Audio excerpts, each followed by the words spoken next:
Going to the river. My vision for music is to show people that Africans are the best. It's already a fact, but now it's more of like we now have to be aggressive about it, and I want to contribute to that. To wash my sins, to wash my sins. Aki, look in my screen. My creative process varies depending on, the person. Sometimes people bring in ideas and then I build around the idea. Sometimes we sit in a room and we just vibe and see where the vibe takes us. And other times I have an idea and send it to the artist. The type of music I aspire to make is a blend of different genres, places, cities. I'm from Malawi and Botswana. They both have a traditional dance that's very similar. The only difference is language, but the rhythm is very similar. Blending that with the Brazilian rhythm, which might not necessarily be the same, but it's still similar, only that the language is different. And I think blending that with a new hip-hop R&B is what I aspire to make. The music of Southern Africa is Amapiano, it's Kwaito, it's in Botswana, it's Motswako, which is vernacular rap. There's a very similar bounce in all of these elements of music that kind of makes it Southern African music.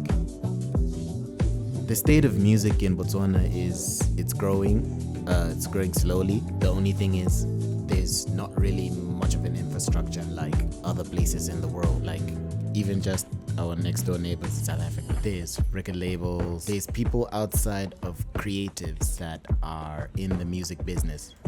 What's lacking is the in-between A&Rs, music lawyers, people who have actually studied. I mean, not necessarily have to study, but you know how in other places people are actually professionals in those fields. And I feel like that's the one thing missing, because the creative part, it's very much there.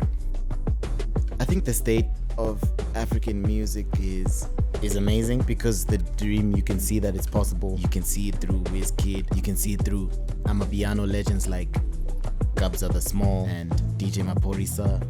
The world can respond to African music, and I think it's very important for upcoming people to see that you don't necessarily have to make westernized music to be successful internationally. The role that African producers have played to take African music to the world is sort of sticking to what they believe. It's easy to listen to the industry and say, oh, that's industry standard, but their role was basically sticking to what they believe and making sure the artist sticks to that and saying, yo, this is what we're making Afrobeats, or we're making Amapiano, or we're making whatever it is, and saying we're sticking to that, and whether people listen to us or not, we'll continue. I feel like, to me, that's the role they've played besides actually making the music.